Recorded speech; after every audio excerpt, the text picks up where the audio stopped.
그 주례를 맡아가지고 이 결혼식을 그 집례를 하다가 보면은 이제 신랑 신부에게 가장 그 마음이 떨리고 긴장이 되고 하는 그런 순서가 하나 있습니다. 바로 이제 혼인 서약하는 시간인데요. 이제 마이크를 들고 자기 목소리로 이제 뭐 이런 요지로 그 혼인 서약을 하지 않습니까? 이제 한평생 이 사람만을 진실되게 또 순결되게 그렇게 사랑하겠습니다. 이런 요지로 그 혼인 서약하는 걸 보면은 얼마나 긴장을 하는지 어떤 경우에는 막 그냥 입술이 팍 떨리는 것을 제가 볼 때가 있습니다. 그렇게 긴장되게 그렇게 진실한 고백을 하고 나면은 제가 꼭 거기다가 찬물을 끼얹는 그런 이야기를 던지곤 합니다. 이제 이런 요지로 이야기를 합니다. 우리 두 사람 내 얘기 잘 들어야 된다. 방금 두 사람이 고백했던 그 신앙 고백이 단 0.1%의 거짓이나 가식도 없는, 그것은 100% 순결한 그런 또 정직한 신앙 고백이라고 나는 믿는다. 그런데 뭐가 문제인지 아느냐? 당신들이 아무리 그렇게 순결하게 또 진실하게 신앙 고백을 한다 하더라도 우리는 그것을 지킬 능력이 없는 죄성을 가진 인간들이다. 다른 사람들은 결혼 예식 때 그런 서약 안 해가지고 배우자 눈에 눈물을 흘리는 그런 나쁜 짓을 하고 가정이 깨지고 그러는 줄 아느냐. 이런 이야기를 제가 던지곤 합니다. 이게 얼마나 그 찬물을 끼얹는 이야기입니까? 그래서 제 이름이 찬수. 항상 이 찬물 끼얹는 걸 좋아하는데요. 사실 제가 왜 그 주례하면서 그런 찬물을 끼얹는 이야기를 하는가 하면은 진짜 하고 싶은 이야기가 그 다음에 나옵니다. 그렇기 때문에 이제 방금 당신들이 했던 이 혼인서약을 본인이 가지고 있는 의지와 또 인격과 또 가정교육을 잘 받은 그런 힘으로는 절대로 이것을 유지할 수가 없다. 그래서 가정이 시작되는 이 시간서부터 가정의 호주 되시는 하나님의 존재를 인식하고 하나님을 의뢰하고 하나님이 당신 가정과 당신 삶의 주권자 되심을 그렇게 철저하게 인식하는 그런 첫 단추를 잘 깨워주기를 바란다. 이제 그런 요지로 제가 이제 결혼 그 예식 때마다 그런 이야기를 하곤 합니다. 그리고는 이제 제가 성경책을 그 선물로 그 신랑 신부에게 드리는데요. 거기에 손을 얹고 기도하고는 그 성경책을 항상 제가 그 사용하지 못하도록 좀 촌스러운 색깔 이런 걸 고르기를 좋아합니다. 왜냐하면 이거 사용하라고 주는 게 아니니까요. 항상 이제 그 손을 얹고 하나님 앞에 기도하며 서야겠던 그 순간을 떠올리면서 하나님 의지하는 그런 가정이 되라고요. 이것이 가정을 유지시키는 그런 중요한 포인트라면 사실 오늘 분당 우리 교회도 지금 딱 이 상황, 이 법칙이 절실히 필요한 때입니다. 우리 교회가 이제 오직 주님을 향한 믿음, 이 믿음 없이는 이게 어떻게 될지 알 수 없는 그런 터널로 진입하고 있는 느낌을 제가 받습니다. 지난주에 저희는 이제 1만 성도 파송 운동이라고 하는 이 운동을 선포를 하고 이제 그 일환으로 서현교육관 사회 환원 여부를 놓고 성도님들 투표를 실시하지 않았습니까? 그런데 그 투표 결과를 보니까 너무나 놀랐습니다. 96.9%가 찬성을 해주셨다는 것은 이거는 다양한 생각들을 갖고 계시는 현대인들에게는 비밀 투표로는 이게 불가능한 일입니다. 제가 느낌으로 이 하나님께서 우리의 마음을 이렇게 하나로 몰아주시는 거구나. 그래서 사실 그것이 참 기뻤습니다. 근데 여러분, 제가요 그렇게 투표 결과를 보고 기뻐하는 마음이 한 10%라면요 나머지 90%는 두려움이 몰려오는 것을 경험했습니다. 저는 지난 주일 저녁에 밤에 잠을 이루지 못했습니다. 왜냐하니까 이제 분당 우리 교회가 본격적으로 1만 성도 파송 운동이 시작되었다는 것은 다른 말로 하면 이게 영적 전쟁이 시작되었다는 뜻이고요. 그걸 다른 말로 하면은 이제 사단의 불화살, 사단의 엄청난 공격이 이제 시작된다는 것을 예고하는 것을 제가 알고 있기 때문입니다. 밤에 잠이 안 오는 거예요. 이런 생각 저런 생각 너무나 염려가 많아가지고 잠이 안 오는데요. 이제 새벽이 됐습니다. 그리고는 이제 제가 오늘 설교할 이 본문 말씀을 꺼내놓고 말씀을 묵상하는데 거기에서 제가 참 많은 위로를 받았습니다. 이 차례대로 설교를 쭉 준비해 나가는 과정에서 오늘 차례를 제가 묵상을 하면서 은혜가 되는 게 이 16절 말씀 자체가 은혜가 되더라고요. 모든 것 위에 믿음의 방패를 가지고 이로써 능히 악한 자의 모든 불화살을 소멸하고, 제가 이 무게중심이 어디에 있느냐에 따라서 불안하고 두렵고 염려가 많고 어디에 있느냐에 따라서 회복과 위로가 있고 이게 왔다 갔다 하는 저울추예요. 뒷부분에 나오는 능히 악한 자의 모든 불화살, 이걸 생각하면 마음이 불안하고 두려움이 찾아오고, 그 앞부분에 나오는 이 믿음의 방패, 하나님이 우리에게 주신 이 믿음의 방패를 생각하면 이게 이겨낼 수 있다. 우리가 이 방패를 잘 장만하면은 하나님이 도와주신다. 그래서 이제 아침에 새벽에 묵상을 하는데 마치 하나님이 제게 이렇게 말씀하시는 것 같아요. 걱정하지 마라. 이제 믿음의 방패로 잘 무장해서 전 성도적으로 이제 이 믿음이 회복될 때가 됐는데 이것으로 무장하기를 그렇게 주님이 권하시는 그런 그 느낌을 제가 받았습니다. 그러고 나니까 많이 이제 힘이 나더라고요. 회복이 있더라고요. 그래서 제가 그날 저도 모르게요. 그때 제가 뭐 이게 몇 장인지도 모르겠고 갑자기 이 찬양 하나가, 찬송가 하나가 입술에서 이렇게 흥얼거려지는 거예요. 믿음이 이기네, 믿음이 이기네. 제가 앞에 가서도 모르겠고 뒤에 가서도 모르겠고 그때 요것만 알겠는 거예요. 그래서 뒷부분은 이렇게 처리했습니다. 믿음이 이기네, 믿음이 이기네, 믿음이 이기네, 믿음이 이기네. 고장난 레코더처럼 계속 이 대목만 하루 종일 좀 있다가 또 흥얼거려지고 좀 있다가 또 흥얼거려지고 그렇게 흥얼거려지고 나중에 알고 보니까 이게 찬송가 357장인데요. 우리 한번 1절만 같이 한번 불러보실까요? 주 믿는 사람 일어나 다 힘을 합하여 이 세상 모든 마귀를 다 쳐서 멸하세. 저 앞에 오는 적군을 다 싸워 이겨라. 주 예수 믿는 힘으로 온 세상 이기네. 믿음이 이기네, 믿음이 이기네. 주 예수를 믿음이 온 세상 이기네. 이 찬양을 흥얼흥얼거리니까 마음에서 이렇게 자꾸 용기가 생기더라고요. 믿음이 이기지. 그렇지, 믿음이 이기지. 그래서 오늘 하나님께서 저희가 그냥 에베소서 차례대로 지금 이렇게 말씀을 보고 있는데 하나님께서 오늘 이 시점에 이 말씀을 주시는 것, 이게 여기에 하나님의 교회를 향한 메시지가 담겨져 있는 거구나. 그래서 참 위로를 많이 받았습니다. 그래서 오늘 이 부분을 좀 살펴보려고 하는데요. 그런데 여러분, 이 믿음의 방패에 대해서 이제 살펴보려고 한다면 제가 이것을 한 4가지 정도로 분류해서 교훈거리라고 할까요? 이런 그 메시지를 좀 나누려고 하는데요. 자, 믿음의 방패와 관련해서 첫 번째 우리가 기억해야 되는 게 뭐냐? 우리는 이 마귀의 불화살 공격이 있다는 사실을 인식해야 된다. 그걸 자각해야 된다는 것입니다. 그 로이드 존스 목사님이 쓴 에베소서 강해라는 그 책에 보면은요, 참 그 흥미로운 그 믿음의 방패와 관련한 흥미로운 한 가지를 이제 이야기를 하는데요. 그게 뭐냐 하니까, 자, 우리가 지금까지 이제 이 하나님의 전신갑주에 대해서 앞에서 세 가지 그 요소를 살펴보지 않았습니까? 첫째가 뭐였죠? 첫 번째 항목은 진리의 허리띠를 준비해야 되고, 두 번째는 의의 호심경, 그리고 세 번째로는 평안의 복음의 신발, 이것들을 이제 갖추어야 되고, 오늘 그 네 번째로 이제 그 믿음의 방패, 이것을 다루고 있는데요.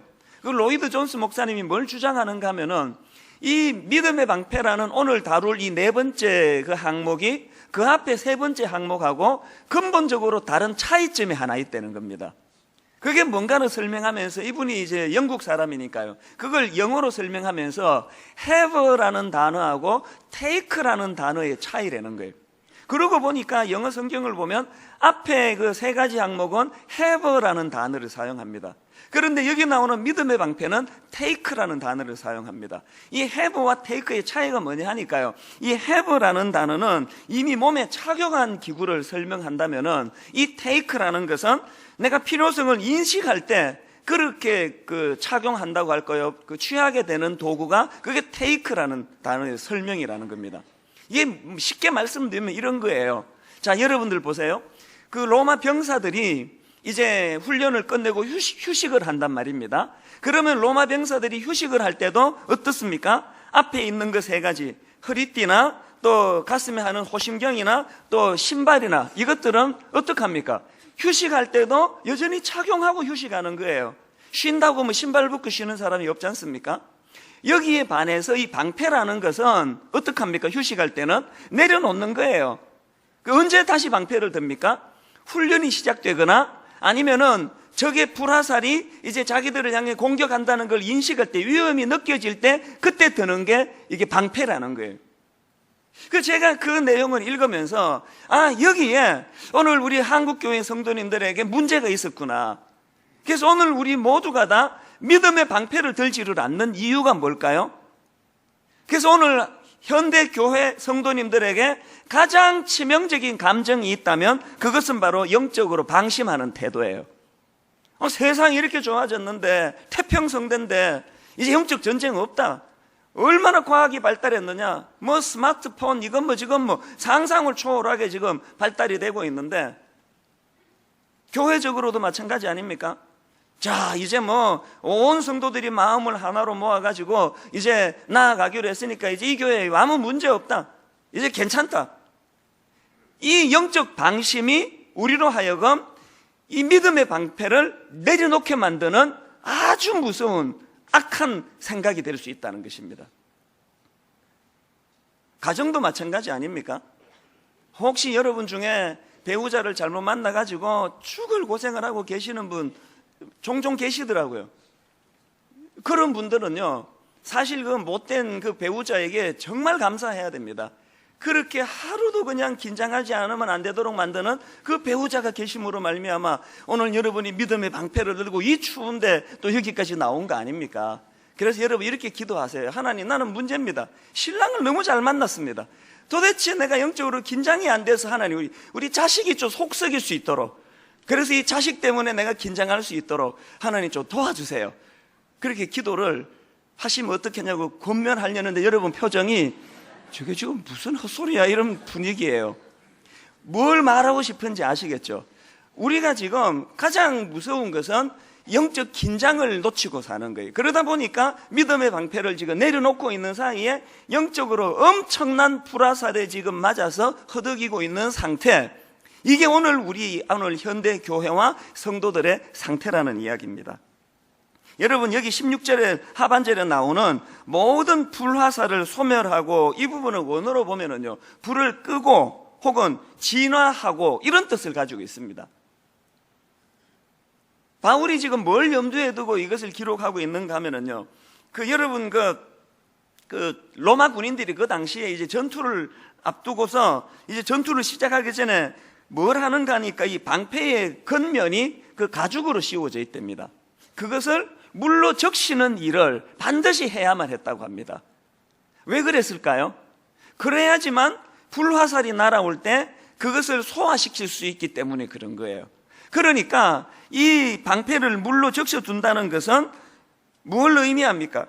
적의 불화살에 대비하는 행위를 이야기한다는 거예요. 그래서 오늘 우리 모두가 다 영적으로 뭘 대비해야 될까요?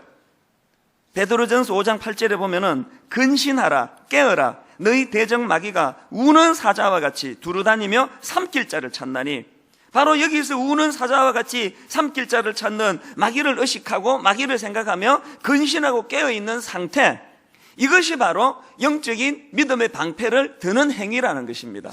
오늘 예배하는 모든 성도님들이 우리의 영적 방심을 다 깨트리고 이제 영적으로 긴장해서 믿음의 방패를 손에 올려드는 그런 성도님들이 되시기를 바랍니다. 자, 그런가 하면은 두 번째로 마귀의 불화살 공격 앞에서 뭘 준비해야 될까요? 마귀의 불화살을 의식하는 이것도 중요하지만 마귀의 불화살에 대항할 수 있는 우리 삶 속에서 작동되는 믿음을 갖추어야 되는 것, 이것이 두 번째로 우리가 기억해야 될 메시지라는 사실이에요. 여러분의 믿음이 작동되고 있습니까? 여러분, 제가 이 대목에 이르면은 항상 떠올리는 게 요한복음 11장이에요. 아마도 제가요, 은퇴하는 그 시간까지 요한복음 11장 그 말씀을 제 뇌리에서 지우지 않을 것 같습니다. 거기에 무슨 내용이 있는데요? 거기에 여러분 다 아시다시피 그 나사로가 그렇게 주님을 사랑했는데 나사로가 시름시름 병을 앓다가 죽어버려요. 예수님이 안 도와주셨습니다. 상심에 있는 나사로의 누이 그 마르다가 11장에 등장하는데 이 대단한 사람입니다. 요한복음 11장 25절 26절에서 주님이 이렇게 말씀하십니다. 예수께서 이르시되 나는 부활이요 생명이니 나를 믿는 자는 죽어도 살겠고 무릇 살아서 나를 믿는 자는 영원히 죽지 아니하리니 이것을 내가 믿느냐. 그랬더니 그 말을 받아가지고 마르다가 뭐라 고백하는가 하니까 27절 이르되 주여 그러하외다. 주는 그리스도시요 세상에 오시는 하나님의 아들이신 줄 내가 믿나이다. 이 얼마나 대단한 믿음입니까? 지금 예수님이 자기 오빠 살려준 상황도 아니에요. 오빠 죽었어요. 절망적인 상황이에요. 그런 낙심된 상황에서 그는 뭐라고 고백합니까? 주는 그리스도시요 살아계신 하나님의 아들이십니다. 이런 놀라운 고백을 해요. 예수님이 얼마나 기쁘셨겠습니까? 그리고는 이제 예수님이 이제 무덤가로 가자. 그 나사로를 살려내시려고 주님이 가세요. 그리고는 이제 주님이 무덤가로 가셨는데 38절입니다. 이에 예수께서 다시 속으로 비통히 여기시며 무덤에 가시니 무덤이 굴이라 돌로 막았거늘. 그 다음 39절입니다. 예수께서 이르시되 돌을 옮겨 놓으라 하시니 그 죽은 자의 누이 마르다가 이르되 주여 죽은 지가 나흘이 되었음에 벌써 냄새가 나나이다. 무슨 뜻입니까? 그래서 공연한 짓 하지 말라는 거예요. 이미 죽었는데 죽기 전에 좀 도와주시든가. 죽은 지 나흘이나 돼가지고 지금 송장 썩는 냄새가 나는데 뭐 지금 와가지고 뭐 소용없는 짓이라는 거예요. 자, 여러분 한번 잘 들어보세요. 지금 마르다가 조금 전에 무슨 고백을 했습니까? 주는 그리스도시라고 살아계신 하나님의 아들이라고 그런 고백을 했습니다. 예수님이 그것을 귀히 보셨어요. 그 고백대로 주님이 지금 신적인 능력을 베풀려고 죽은 나사로 살려내려고 무덤가로 갔습니다. 그런데 놀랍게도 방금 주는 그리스도시라고 살아계신 하나님의 아들이라고 입술로 신앙 고백했던 이 마르다가 주님의 신적인 사역을 방해하는 방해꾼 노릇을 하고 있더라는 거예요. 뭘 말하고 싶은지 여러분 아시겠습니까? 여러분, 제가 왜 은퇴하는 그날까지 요한복음 21장 말씀을 내 뇌리에서 지울 수 없다는 그런 이야기를 왜 할까요? 목회를 하다가 보면은 오늘 너무나 많은 마르다가 이 자리에 앉아 계시는 거예요. 마르다가 너무 많아요. 오늘 우리 교회 안에 얼마나 믿음이 좋았으면 이 영하 13도 되는 이 추운 날씨에 여러분들이 예배 드리러 오셨겠냐고요. 그 대단한 믿음 아닙니까? 그런데 어떻게 된 영문인지 그 놀라운 믿음이 교회 안에서만 이루어지고 문만 열고 바깥을 나가면은 그 믿음이 삶의 현장에서 작동이 되질 않는 거예요. 교회를 누가 어지럽힙니까? 초신자가 아니잖아요. 억장이 무너지는 거예요.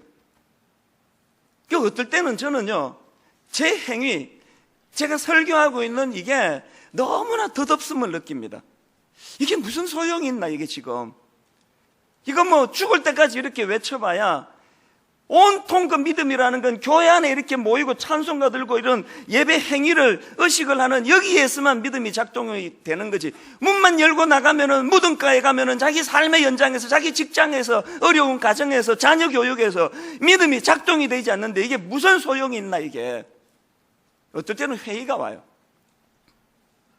그리고 저는 지금 제자 훈련 옥하는 목사님에게서 배운 그 소중한 제자 훈련이 분당 우리 교회의 이 척추 건강을 이루고 있는데 요즘에는 저는 이 제자 훈련에도 때때로 회의가 와요. 이게 진짜 옥 목사님이 말씀하시던 그 훈련이 맞나 분당 우리 교회 하는 게 흉내만 내고 있는 거 아닌가? 왜 그런 회의가 올까요?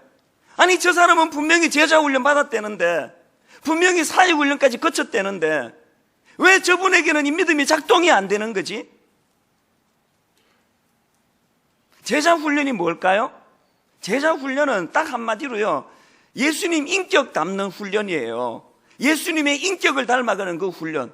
예수님 인격을 담되 내 의지, 내 어떤 가지고 있는 교양 이런 것으로서가 아니라 믿음이 작동됨으로 말미암아, 믿음이 작동되어서 내 자아는 죽고 예수님 인격 닮아가는 하나님의 사람으로 성장하는 것이 제자 훈련인데, 어찌된 영문인지 훈련 다 마치고 순장 사역하고 교회 중직자가 되고 그랬는데도 그 믿음이 작동되지 않는 경우들을 너무 많이 봐요. 제가 이런 생각을 하다가 맨 마지막에 하는 생각이 뭔지 아시죠? 뭐 남 탓할 게 뭐 있나? 3년 신학교까지 마친 내가 이 지경인데 누구를 탓하겠냐고요. 우리 모두가 다 이걸 아파해야 돼요. 목사가 이 정도 인격밖에 안 되는 것이 너무 한스러워야 되고요. 제자훈련 받은 성도들이 여전히 인격이 그것밖에 안 되는 것을 탄식해야 돼요. 그래서 내가 제일 화가 나는 거는 이런 이야기 하는 사람들이, 아니 뭐 제자훈련 바꾼다고 뭐 사람이 바뀝니까 뭐. 분통이 터지는 이야기예요. 오늘 우리가요, 주님 앞에 나와가지고 주는 그리스도시라고 살아계신 하나님의 아들이시라고 그 고귀한 신앙 고백을 하셨으면 이제 그것이 무덤가에서도 우리 삶의 현장에서도 작동이 되게 해야 되는 거예요. 왜 교회 안에서는 되는데 그게 나가면 안 되느냐고요. 내가 생각해 보니까 이게 와이파이 같아요. 와이파이. 이 안에서는 와이파이가 터지는데 그 3G를 장만하셔야 돼요. 3G를. 어른들은 또 저게 또 뭔 소리요 하시겠지만요, 영적으로 우리가 이 안에서만 작동되는 믿음은 소용이 없습니다. 그래서 우리가 악한 삶의 현장에서 악한 마귀의 불화살이 쏟아질 때 그때 우리 모두가 다 이 작동되는 믿음, 그래서 믿음이 이기네, 믿음이 이기네, 주 예수 그리스도를 믿는 믿음이 이김을 주신다는 이런 선포가 교회 안에서뿐만 아니고 직장에서, 가정에서, 삶의 곳곳에서 우리 인격의 변화를 통해서 나타나게 되기를 주님 이름으로 축원합니다. 그런가 하면은 세 번째로 이 믿음의 방패와 관련해서 기억해야 되는 게 뭐냐면요, 이렇게 우리 삶 속에서 작동되는 믿음은요, 낙심과 두려움이라는 불화살을 극복하게 만드는 능력이에요. 욥기 13장 15절에 보면은 이런 내용이 나옵니다. 욥이 이제 이런 고백을 하는 거죠. 그가 나를 죽이시리니 내가 희망이 없도다. 그러나 그의 앞에서 내 행위를 아뢰리라. 우리말 성경에는 이렇게 지금 번역이 되어 있는데요. 그런데 영어 성경을 한번 보세요. 킹 제임스 버전이나 NASB 버전이나 요즘에 미국 사람들이 즐겨 찾고 읽고 있는 그 ESV라는 그 최신으로 번역된 성경 버전이 있는데, 그런 것들을 보면은 한결같이 우리말 성경과는 다르게 번역을 해요. 어떻게 번역을 하는가 보니까 이렇게 번역을 해요. 욥기 13장 15절을 그가 나를 죽이실지라도 나는 그를 의뢰하리니. 이거 완전히 다른 번역 아닙니까? 이게 어떻게 됐는가 보니까요, 지금 그 학자들 사이에서 그 권위를 인정받는 사본이 그 두 갈래로 이 부분을 지금 해석을 하고 있는데, 우리나라 성경은 그 앞부분의 해석을 따르는 사본을 저희가 그 취하는 거고, 이제 인용해드릴 영어 성경들은 이제 후자적인 그런 해석을 취하는 그런 사본을 이제 영향을 받았기 때문이라는 거예요. 그게 지금 학자들 사이에 이 해석을 놓고 의견이 분분하답니다. 그래서 제가 이걸 가지고 그 생각을 해보니까요, 뭐 의견 분분할 거 하나도 없습니다. 이 두 요소가 다 담겨져 있는 거예요. 지금 욥이 인간적인 측면으로 보면은 희망이 없는 상황이에요. 죽을 것 같아요. 절망적이에요. 그런데 욥이 결국은 그 엄청난 원수 마귀의 불화살에 맞아서 죽을 것 같았지만, 그런 절망적인 상황에서도 결국은 어떻게 그가 고백합니까? 그가 여호와 하나님을 의뢰했기 때문에 결국 어떤 신앙 고백이 그 입에서 튀어나옵니까? 욥기 23장 10절 다 아시잖아요. 그러나 내가 가는 길을 그가 아시나니 그가 나를 단련하신 후에는 내가 순금같이 되어 나아오리라.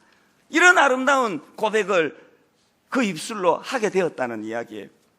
제가 이런 욥의 고백을 보면서 깨달은 게 뭐냐, 결국은 이 사단의 공격이라는 거, 사단의 불화살이라는 것은 주님이 우리에게 주신 희망을 꺾어버리고 소망을 죽여버리는 것이 마지막 목표라면, 우리가 영적 전쟁에서 믿음의 방패를 든다는 것은 뭘 의미할까요? 어떤 절망적인 상황 속에서도 하나님이 계시고 하나님이 우리와 함께 계시기 때문에 나는 낙심하지 않는다, 이것을 지켜내는 것이 믿음의 방패라는 이야기예요. 자, 그렇기 때문에요, 로마서 15장 13절을 보니까 이런 말씀이 있습니다. 소망의 하나님이 모든 기쁨과 평강을 어디 안에서? 믿음 안에서 너희에게 충만하게 하사. 그랬더니 결과가 어떻습니까? 성령의 능력으로 뭐가 넘치도록 풍성합니까? 소망이 넘치게 하시기를 원하노라. 그래서 여러분들이요, 나는 믿음이 좋은데 난 지금 절망 중이야. 이거는요 완전히 코미디 소재예요. 나는 믿음이 좋은데 나는 낙심 중이야. 이거는 브라운이 물어. 이것보다 더 웃기는 코미디예요. 우리 안에 현실을 보면 우리 성경에 나와 있는 욥기에 있는 그 13장에 있는 말씀처럼 날마다 좌절해요. 날마다 마음이 무너져요. 전들 안 그런 것 같으세요? 강단에서 설교하는 목사님들이 뭐 굉장히 용감한 척 자기는 아무 두려움이 없는 것처럼 설교하지만 그거는 오히려 더 약하기 때문에 자기를 커버하는 거예요. 그렇지 않아요. 날마다 마음이 무너져요. 날마다 두려워요. 어떨 땐 잠이 안 와요. 그런데 그런 연약한 성정을 가지고 평생 목회할 수 있는 것은요, 하나님의 그 영적 불화살을 막아내도록 하나님 주시는 믿음의 방패를 손에 잡기만 하면 치유가 일어나요. 회복이 일어나요. 용기가 생겨요. 어제 언제 내가 낙심했냐는 듯 벌떡벌떡 일어나요.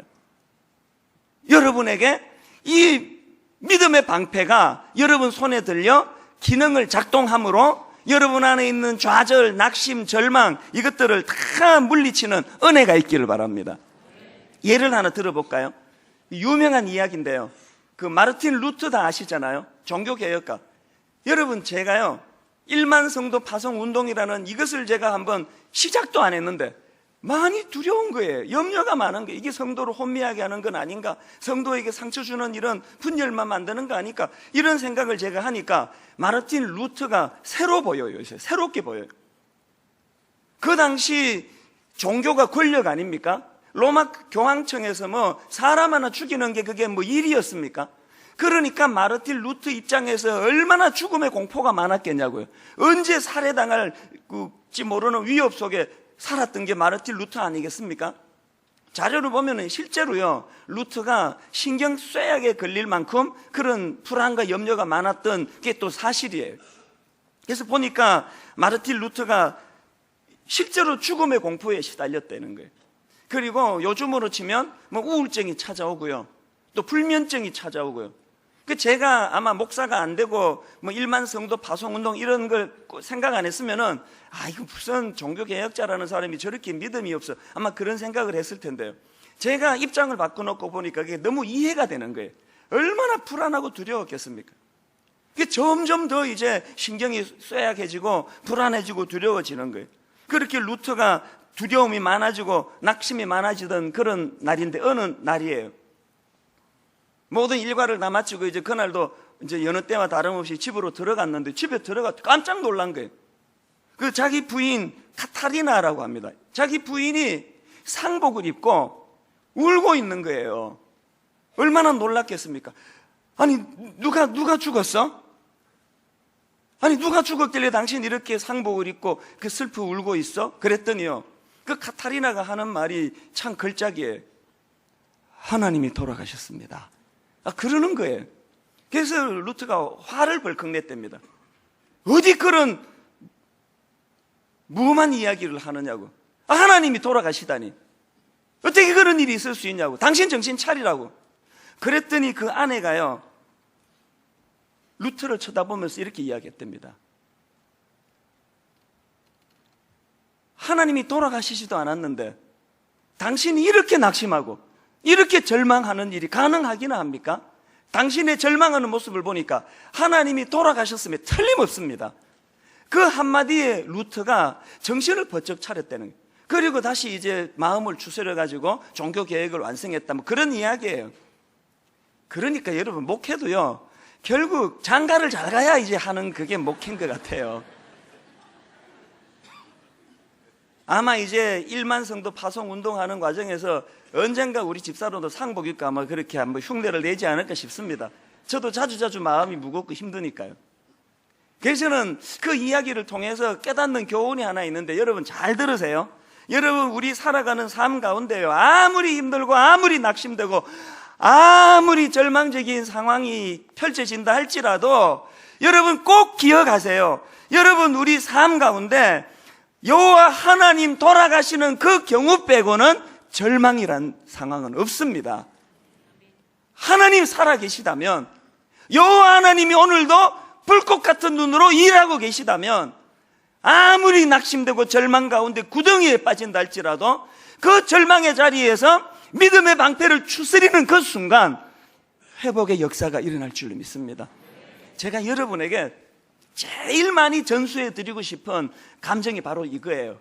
자고 나면 또 괜찮고, 자고 나면 또 회복이 되고. 어제도 마찬가지예요. 어제도 마음이 너무나 무거웠어요. 설교 준비도 안 되고 마음이 많이 힘들었습니다. 이유를 다 설명할 그 필요는 없지만, 목회에 막 자신이 없으시고 이런 그 마귀의 공격 앞에 노출이 돼서 밤 늦게까지 제가 실험을 했는데, 그리고는 웬걸요, 딱 3시 얼마에 눈이 딱 떠졌는데, 이게 바로 몇 시간 전의 일인데 언제 그랬냐는 듯 완전히 회복된 마음을 가지고 그렇게 말씀 준비를 마무리하고 달려올 수 있게 됐다는 거예요. 이 회복력, 이것이 여러분에게 필요한 거예요. 그래서 우리 삶 속에 겉으로 보기에 아무리 절망적이, 아무리 희망의 싹슨 다 사라졌고 욥 같은 삶을 우리가 산다 할지라도 그때마다 이것 떠올리는 거예요. 내 삶 가운데 하나님 죽는 일 말고는, 하나님 돌아가시는 일 말고는 내 인생에 절망이란 없다. 회복시켜 주실 것이다. 이 믿음이 작동되는 그런 저와 여러분 되시기를 바랍니다. 마지막 4번째로요, 이 믿음의 방패와 관련해 가지고 기억해야 되는 것, 여러분 이 믿음의 방패는 나 개인으로서가 아니라 공동체적으로 함께 들어야 할 방패라는 사실입니다. 이게 무슨 말씀인가 하면요, 우리말 성경에는 그 16절에 그 불화살이 단수로 나오는데요, 그런데 사실 원어로 보면 이게 복수예요. 불화살들이에요. 그 우리말 표현 자체가 단수 복수가 좀 막 섞여 있잖아요. 자기 아내를 소개하면서 우리 마누라입니다, 이런 표현들은 이게 말이 안 되는 표현인데 우리가 막 섞어서 쓰잖아요. 그러다 보니까 성경 번역도 그래요. 이 16절은 불화살들이에요. 복수예요. 이게 뭘 의미할까요? 지금 여러분 사단의 공격이 화살 하나 단수로 오는 게 아니에요. 불화살이 지금 동서남북 전방위로 쏟아져요. 그렇기 때문에 어떻게 해야 될까요? 내 방패 하나 들고 감당할 수가 없습니다. 그 로마 영화 같은 거를 보면은 그런 거 기억나실 거예요. 이래 막 불화살이 날라오면은요, 어떻게 합니까? 로마 군사들이 쫙 그 원을 이루어 가지고 전 사방으로 에워싸 가지고, 그 방패도요, 우리가 아는 이런 동그란 작은 방패가 아닙니다. 그 자료를 보면은 이 방패는 직사각형 모양으로 허리를 숙이면, 병사가 허리를 숙이면 몸 전체를 커버할 수 있는 큰 방패예요. 이것으로서 전 동서남북 전방이 위에까지를 다 커버해 주는 거예요. 뭘 의미할까요? 여러분 신앙생활은 나 혼자 하는 게 아니에요. 공동체적으로 하는 거예요. 내 이 믿음의 방패로 옆 사람을 보호해주고, 옆 사람의 믿음의 방패가 또 나를 불화살로부터 보호해주는 이런 상호적인 은혜를 경험하는 것이 신앙생활이에요. 혼자서 안 됩니다. 예배 한번 드리고 안 됩니다. 인터넷으로 예배 드리는 거, 그것으로서는 절대로 다 채워지지 않습니다. 공동체 안에 들어오셔야 돼요. 소속감이 필요해요. 제가 여러분 지난주 공동의회 그 투표 결과에 왜 감사를 했는가 하면요, 만약에 투표가 55%로 이게 통과가 됐다 그러면 사단이 그 상황을 절대 내버려 두지 않아요. 10년 내내 다투고 싸우게 할 거예요. 반대하는 45%, 찬성하는 55%, 마음이 갈라져 가지고 교회가 굉장히 어려워졌을 거예요. 그런데 거기에 마음을 하나로 모아라는 하나님의 명처럼 그 결과가 보여지니까 그래서 기쁜 거예요. 오늘 우리 안에서 이렇게 마음을 하나로 모아가지고 서로를 배려하면서 서로의 약점은 또 우리가 긍휼히 여기는 마음을 가지고 그렇게 공동체가 회복이 돼야 됩니다. 누가복음 17장 3절 4절에 보면 예수님이 제자들에게 이런 엄청난 요구를 하세요. 한번 보세요. 너희는 스스로 조심하라. 만일 내 형제가 죄를 범하거든 경고하고 회개하거든 용서하라. 그 다음 얼마나 부담스럽습니까? 만일 하루에 7번이라도 내게 죄를 짓고 7번 내게 돌아와 내가 회개하노라 하거든 어떡하라고요? 너는 용서하라 하시니라. 이런 엄청난 부담된 말씀을 주님이 주시니까요, 그 말씀을 받았던 주의 제자들이 어떻게 반응합니까? 5절을 보세요. 사도들이 주께 여짜오되 뭘 구합니까? 우리에게 믿음을 더하소서 하니. 분당 우리 교회가 이 사도의 주님 앞에서의 기도가 필요할 때라고 믿습니다. 우리 모두가 다 10년 동안 공동체적으로 주여 우리에게 믿음을 더하소서. 저는 이 말씀을 준비하는데요, 그 마가복음 9장에 나오는 그 아버지 여러분 아시죠? 아들이 귀신이 들렸어요. 불에도 넘어지고 물에도 넘어져요. 제자들한테 데리고 왔더니 고쳐주지도 못해요. 그런 절망적인 상황에서 이 아버지가 예수님 앞에 나와가지고 뭐라고 말씀을 올립니까? 마가복음 9장 24절. 곧 그 아이의 아버지가 소리를 질러 이르되 내가 믿나이다. 그 다음 보세요. 나의 믿음 없는 것을 도와주소서 하니라. 이런 모순이 어디 있습니까? 아니 믿는다며, 내가 믿나이다. 그런데 나의 믿음 없음을 도와주소서라는 거예요. 이 뭘 의미할까요? 오늘 이게 사실은 우리 모두의 기도 제목이어야 돼. 우리 믿어요. 오죽 믿음이 있으면 제가 이민생활 정리하고 시민권 반납하고 목사가 됐겠냐고요. 저에게 믿음이 있어요. 근데 뭘 구해야 된다고요? 저의 믿음 없음을 도와달라는 기도가 필요하다는 거예요. 우리 믿음이 있습니다. 하나님이 내 주인 되시는 건 믿어요. 그런데 우리 믿음이 없어요. 그분이 내 인생을 책임지신다는 거, 이 믿음이 우리 없습니다. 하나님은 전지전능하시라는 그 사실 우리 믿어요. 그런데 우리 믿음이 없어요. 그 하나님이 오늘 내 공경, 오늘 내 삶, 내 위기 가운데 마귀의 불 화살 앞에 노출되어 있는 나를 믿음의 방패를 드는 순간 하나님이 도와주실 거라는 이 믿음이 우리에게 없어요. 그래서 우리 기도해야 돼요. 주여, 내가 믿사오니 내게 믿음을 더하여 주시옵소서. 우리 10년 동안 이 절망한 아버지의 이 기도가 저와 여러분의 기도가 되시기를 바랍니다. 공동체적으로 함께 손을 맞잡고, 그래서 내 의지, 내 인격, 우리가 가진 교양의 힘으로 우리에게 맡겨진 일을 감당하는 것이 아니라 믿음이 이기네, 믿음이 이기네. 우리 삶 속에서 마르다처럼 작동되지 않는 그 믿음 내려놓고 이욥처럼 위기 가운데 환경을 뛰어넘는 작동되는 믿음, 이 믿음으로 덧입는 저와 여러분 되시기를 주님 이름으로 축원합니다. 요한일서 5장 4절 읽고 말씀을 마무리합니다. 무릇 하나님께로부터 난 자마다 세상을 이기느니라. 세상을 이기는 승리는 이것이니 우리의 믿음이니라. 이 믿음이 구현되는 은혜가 있기를 주님 이름으로 축원합니다. 오랜만에 이 찬양을 부르기 원하는데요, 보라 너희는 두려워 말고, 보라 너희를 인도한 나를, 보라 너희는 지치지 말고, 보라 너희를 구원한 나를. 여러분, 제가 이 가사를 보다가 또 문득 깨달은 게 뭐냐, 불신앙의 반대말은 신앙의, 믿음의 반대말은 불신앙이 아니라 믿음의 반대말은 두려움입니다. 믿음의 반대말은 두려움. 우리 이런 걸 생각하면서 이 찬양같이 우리 주먹에 힘을 쥐고 우리 힘을 내어 찬양하며 나갑니다.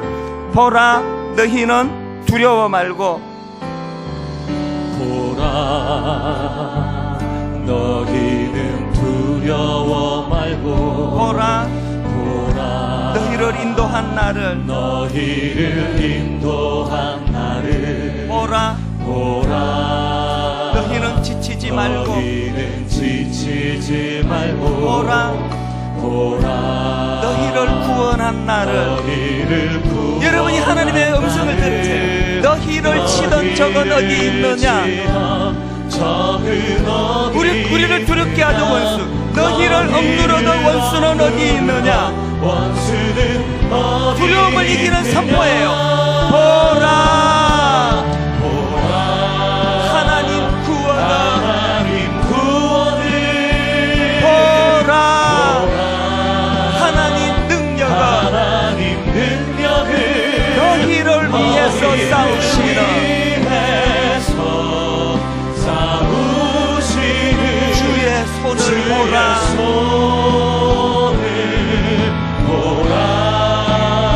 보라 하나님 구원을, 보라 하나님 능력을 너희를 위해서 싸우시라. 주의 손을 보라.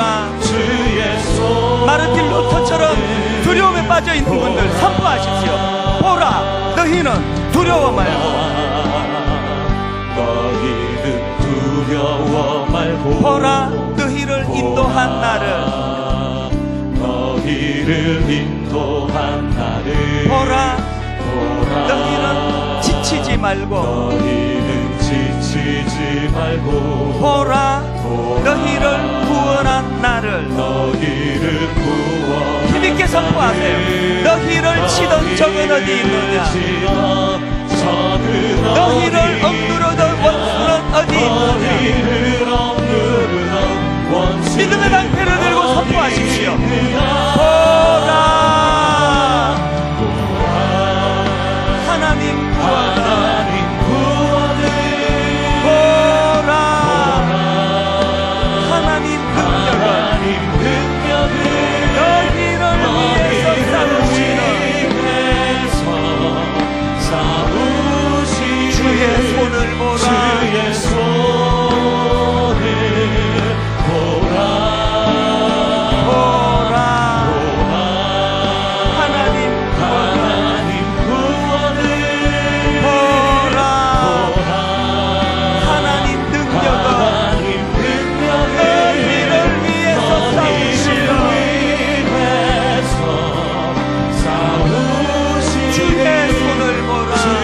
여러분 한 번 더 선포할 때 주어를 바꾸세요. 우리를 위해 싸우시는 보라 하나님 구원을 믿음의 방패를 들고 보라 하나님 능력을 우리를 위해서 싸우시는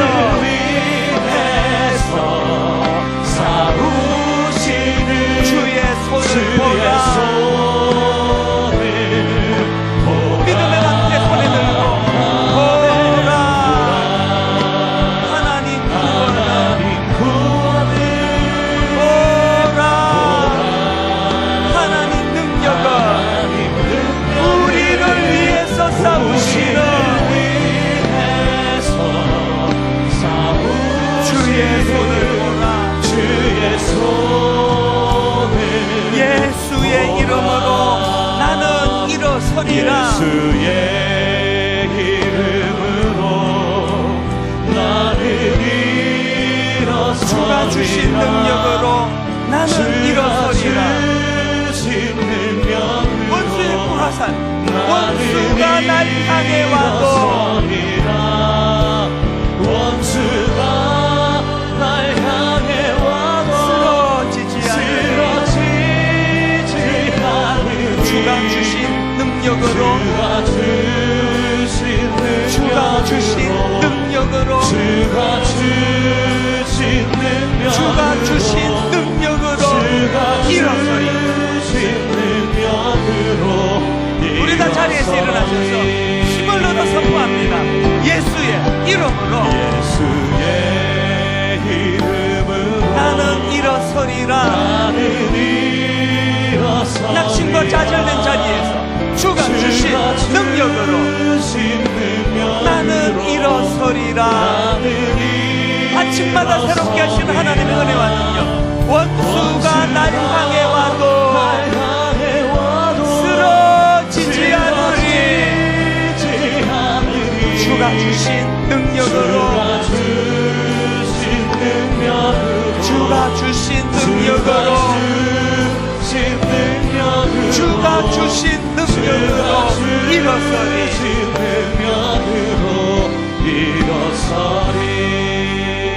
여러분 무슨 일로 힘드셨어요? 루터처럼 불면증이 오고 우울증이 오고 살맛이 나지 않고 인생 끝난 것 같은 그런 상황이라면 오늘 이 말씀을 꼭 기억하세요. 하나님 돌아가시는 그 일 말고 내게 좌절할 일이 없다. 이 믿음 가지고 이 시간 우리 주여 은혜를 주옵소서 주여 은혜를 주옵소서 주여 은혜를 주옵소서 우리 한번 선언적으로 이거 3번 큰 소리로 선포하고 우리 통성으로 하나님 내 안에 불신앙 두려움 낭심 다 떨쳐버리기를 원합니다. 우리 한번 선언하고 같이 통성으로 기도합니다. 주여 은혜를 주옵소서 주여 은혜를 주옵소서 주여 은혜를 주옵소서 살아계신 하나님 아버지 이 아침에 주님의 시간 전에 나와 아버지 앞에 이 시간 간절히 기도합니다. 주여 은혜 주옵소서. 믿음의 방패 우리에게 주셔서 하나님 나는 날마다 연약해서 아버지 나는 날마다 무너집니다. 아버지 나는 방심해서 믿음의 방패를 내려놓고 아버지 저 원수의 불화살이 노출되어 얼마나 많은 어려운 고민에 빠졌는지 말씀으로 깨우쳐주시니 감사합니다. 하나님 살아계시니 하나님을 이제 찬양하는 다시 한번 이 위기가 불리시하고 믿음의 방패를 들기 원합니다. 하나님 다시 한번 믿음의 방패를 들고 주님 아버지 앞으로 나가기를 원합니다. 하나님 공동체적으로 서로가 서로를 보호하며 서로가 서로를 애워싸며 하나님 그 불화살과 맞서 싸울 수 있는 믿음의 방패를 아버지 허락하여 주시옵소서. 하나님 아버지 믿음을 어려울 때 외롭고 고독할 때 나는 이 인생이 끝난다라고 좌절할 때 주여 믿음의 방패를 우리 손에 내려주심으로 말미암아 하나님 다시 한번 일어설 수 있도록 은혜 내려 주시옵소서. 하나님 아버지 하나님 은혜가 필요합니다. 주님 저희들이 하나님의 은혜를 누림으로 말미암아 할 수 있거든. 믿음의 자리로 믿는 자에게 할 수 있도록 인도하여 낙심하지 말라. 내니 안심하라. 두려워 말라. 말씀하시는 하나님. 지키고 하나님 아버지 메마른 그 자리에서 회복의 역사가 아버지 경험되어지도록 함께하여 주시옵소서. 되도록 도와주시기 원합니다. 오늘도 하나님 승리 주실 하나님을 기대합니다. 주가 주신 능력으로, 주가 주신 능력으로 이김 주시는 하나님을 바라봅니다.